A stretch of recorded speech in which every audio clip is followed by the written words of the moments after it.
कुछ दिन पहले ही भारत के केंद्रीय मंत्री नितिन गडकरी ने कहा था कि बेरोजगारी भारत की सबसे बड़ी समस्याओं में से एक है।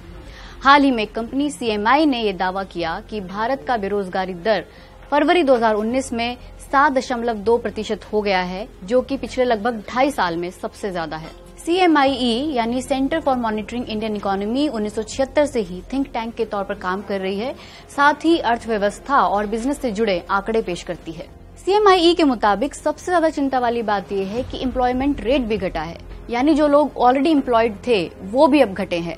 नवंबर 2017 में एम्प्लॉयमेंट रेट 41.8% था, जो घटकर अब 39.7% रह गया है। भारत का लेबर पार्टिसिपेशन रेट भी नवंबर 2016 से यानी डिमोनेटाइजेशन के बाद से घटा है। इसका मतलब तब जितने लोग काम करना चाहते थे वे अब लेबर मार्केट से निकल चुके हैं।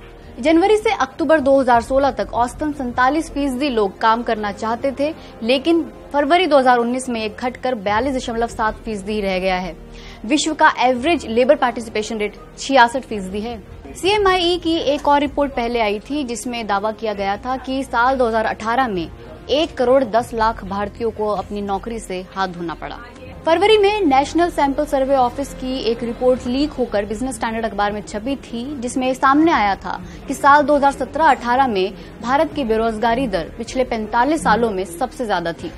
अखबार का दावा है कि सरकार ने इस रिपोर्ट को जारी नहीं होने दिया। पहले तो नीति आयोग ने कहा कि रिपोर्ट फाइनल नहीं है और उसके बाद कहा कि रिपोर्ट गलत है, जबकि NSSO के 2 अधिकारियों ने ये कहते हुए इस्तीफा दे दिया था कि उनकी रिपोर्ट को जारी करने से सरकार ने मना कर दिया है।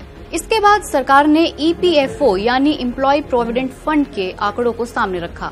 सरकार का पक्ष है कि सितंबर 2017 से नवंबर 2018 तक 73.5 लाख नए लोगों ने EPFO सब्सक्राइब किया, लेकिन जानकार कहते हैं कि ये मिसलीडिंग भी हो सकता है, क्योंकि EPFO से जुड़ने का मतलब इनफॉर्मल सेक्टर से फॉर्मल सेक्टर में आना, यानी कि जो पहले भी काम कर रहे थे लेकिन EPFO से नहीं जुड़े थे।